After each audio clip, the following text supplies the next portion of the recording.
ये आए हैं कि हमारे परिवारों का क्या होगा।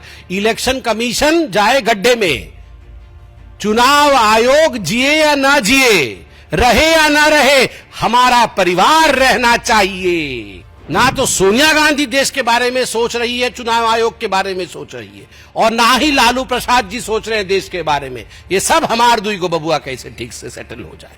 जैसा एटम बम पाकिस्तान का, वैसा ही एटम बम इनका। ना एटम बम की धमकी से भारत की लोकतंत्र डरती है पाकिस्तान से, और ना ही भारत का लोकतंत्र डरता है ऐसे ठुस एटम बम से जिसको पकड़ पकड़ के राहुल गांधी घूम रहे हैं। अब ये जो इंडिया अलायंस वाले हैं, ये केवल तेजस्वी यादव का विषय नहीं है, ये पूरा संपूर्ण इंडिया अलायंस वाले, इन इंडिया अलायंस वालों का राहुल गांधी और तेजस्वी यादव ये बड़ा देश का सोच रहे हैं। आपको क्या लगता है ये संवैधानिक संस्थाओं को बचाने के लिए आए हैं? कोई संवैधानिक संस्था को बचाने नहीं आया है, कोई भी भारतवर्ष के लिए नहीं आया हुआ है। ये आए हैं कि हमारे परिवारों का क्या होगा। इलेक्शन कमीशन जाए गड्ढे में, चुनाव आयोग जिए या ना जिए, रहे या ना रहे, हमारा परिवार रहना चाहिए, हमार दुई को बबुआ रहना चाहिए। ये सबका यही है। ना तो सोनिया गांधी देश के बारे में सोच रही है, चुनाव आयोग के बारे में सोच रही है, और ना ही लालू प्रसाद जी सोच रहे हैं देश के बारे में। ये सब हमार दुई को बबुआ कैसे ठीक से सेटल हो जाए, ये कैसे सेटल हो जाए, बस उसी की लड़ाई चल रही है। और ये राहुल गांधी कह रहे थे मैं एटम बॉम्ब फोड़ूंगा, शायद यही था एटम बॉम्ब उनका। ठुस। जैसा एटम बम पाकिस्तान का, वैसा ही एटम बम इनका।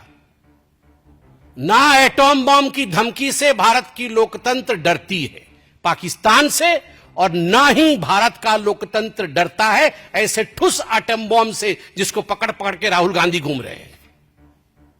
और जहां तक एसआईआर का विषय है, जो भी चुनावी प्रक्रिया संवैधानिक प्रक्रिया से गुजरती है, कोर्ट की निगरानी से गुजरी है। एसआईआर ये प्रिसाइज और नॉन एस्केलेटरी है। ये प्रिसाइज है, किसकी मृत्यु हो गई उसको हटाना है, किसके दो दो एपिक कार्ड है काटना है, कौन चला गया उसको हटाना है, कोई जोड़ना चाहता है जुड़ जाओ भैया। ये प्रिसाइज है और नॉन एस्केलेटरी। लड़ाई झगड़ा नहीं।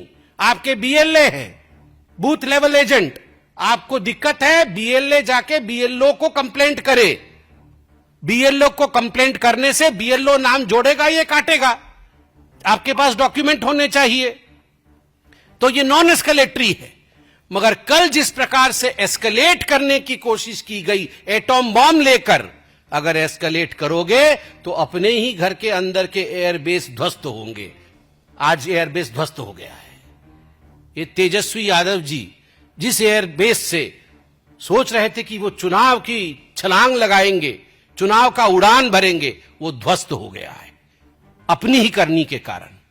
और एक बात मैं कहना चाहता हूं, मैं सवाल पूछता हूं, इतना तो टीवी में आते हैं आप लोग, इतना इतना सब कह रहे हैं टीवी पे आकर। ये आरजेडी के पास 47,560, मैं कोई कागज देख के नहीं बोल रहा हूं, 47,560 बीएलए है। एक बीएलए ने अभी 3 दिन हो गए कोई कंप्लेंट भरा है जाके कि भैया ये आदमी तो जीवित है, इसका नाम आपने क्यों काट दिया? यहां पर आके टीवी में आप हल्ला मचा रहे हैं, मगर एक बीएलए ने कंप्लेंट भरा है। 1 महीने का समय है, 1 महीने का समय है। अगस्त 1 से सितंबर 1 तक 1 महीने के अंदर कोई भी भारतीय जनता पार्टी हो, लगभग 1.5 लाख बीएलए हैं बिहार के अंदर, 1.5 लाख बीएलए, सभी लगभग 12 पॉलिटिकल पार्टीज के 1.5 लाख बीएलए। क्या काम है इन बीएलए का? इन बीएलए को कौन बनाया है? पॉलिटिकल पार्टी बनाई है। इनकी नियुक्ति पॉलिटिकल पार्टी ने किया है। क्या काम है इन बीएलए का?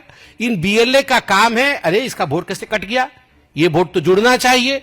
इन सब विषयों को तथ्यों के साथ बीएलओ, जिसको इलेक्शन कमीशन अपॉइंट करती है, उसके पास लेके जाए, नाम जुड़ा के लाए।